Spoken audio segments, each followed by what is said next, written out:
Assalamualaikum warahmatullahi wabarakatuh. Oke, masih bersama channel kami. Untuk kesempatan kali ini kita akan berbagi sharing ya, tentang hal-hal yang bisa menjadikan jalak itu trauma pada kita. Nah, ini juga sering kita lakukan. Makanya jalak itu kalau ada kita itu takut. Terkadang kalau ada orang lain itu malah gacor. Nah, itu berarti jalak itu ada tanda-tanda trauma pada kita.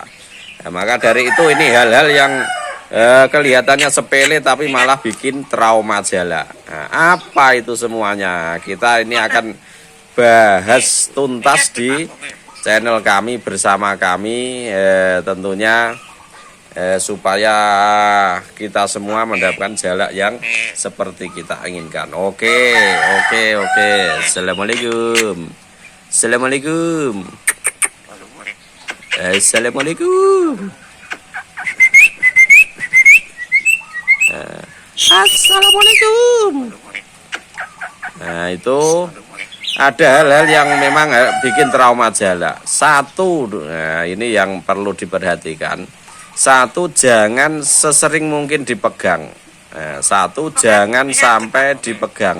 Apalagi kalau jalak kita masih belum benar-benar jinak pada kita. Nah, itu usahakan jangan dipegang. Usahakan jangan dipegang. Karena sekali pegang, jalak itu akan selalu ingat. Ingat pada kita, seakan-akan kita akan menyakiti dia. Nah, makanya jalak itu akibatnya terkadang sering kalau lihat kita malah takut. Nah, itu makanya kalau bisa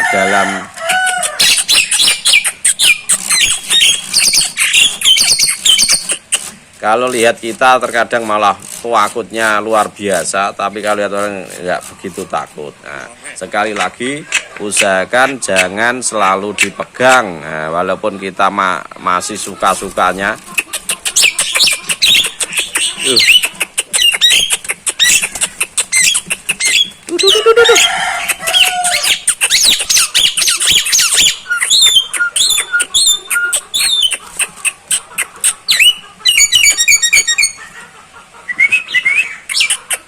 Nah, itu jangan sampai dipegang ya. Nah, itu yang kedua. Nah, ini juga sering kita lakukan juga.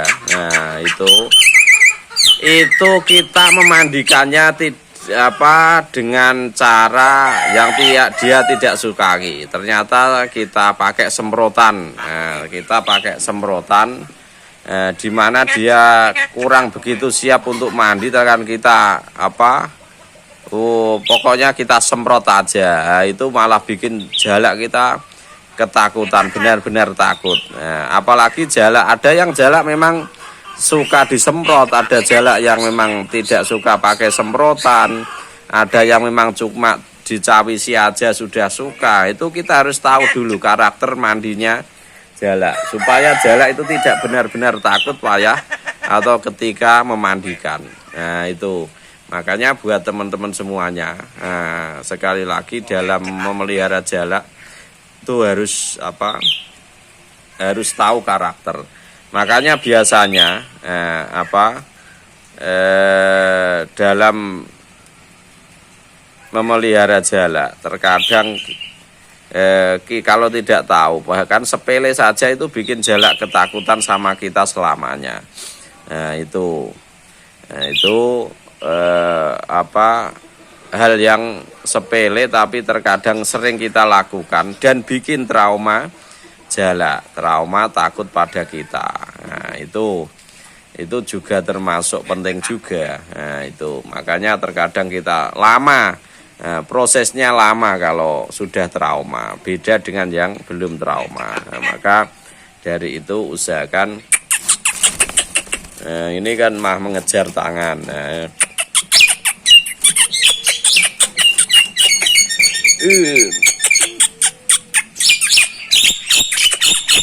Assalamualaikum.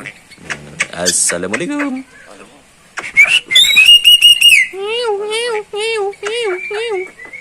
Nah, Itu yang kedua. Yang ketiga, hal-hal yang terkadang bikin trauma jala itu apa? Itu dalam pemberian makanan atau minumnya terkadang sering telat bahkan sampai terlalu kelaparan. Nah, itu dia pernah mengalami seperti itu. Nah, kita yang memberi makan dia akan trauma pada kita.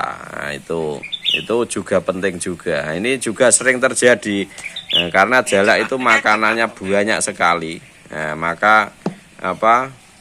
Kita juga sering telat bahkan sering kehabisan. Nah, itu juga bikin jalak trauma pada kita. Apalagi sampai telat, begitu telat ya. Biasanya jalak ciri-cirinya itu biasanya sampai bulunya nyekruk-kruk alias beduduk mengembang. Nah, itu biasanya juga benar-benar sampai kehabisan. Nah, ya kalau memang ini bahkan bisa mengakibatkan kematian juga bisa. Tapi kalau bisa, makanya untuk mengantisipasi itu saya pakai cepuk yang ini ya. Nah, yang buatan sendiri lewat bahan aqua ini kan besar, beda dengan cepuk-cepuk yang ada di toko. Nah, di samping ngirit juga bisa untuk pertahanan beberapa hari, 3 hari pun bisa. Nah, untuk airnya juga ini bagian bawah aqua. Ini bagian atas botol. Pokoknya botol apapun yang penting agak besar. Mandinya pun juga maksimal kalau besar. Nah, itu. Oke.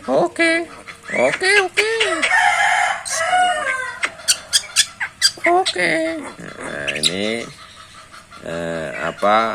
untuk mengantisipasi itu tadi ya, wadahnya supaya tidak kehabisan pakan. Nah, itu hal-hal yang terkadang bikin trauma jalak. Nah, itu masih banyak lagi, nanti kita sambung ke ke lain hari, lain waktu. Kita bisa sering interaksi, maka buat teman-teman pecinta semuanya, mohon bimbingannya, mohon solusinya, mohon saran-sarannya lewat komen-komennya. Oke, kurang lebihnya saya mohon maaf yang sebesar-besarnya. Dari saya, wassalamualaikum warahmatullahi wabarakatuh.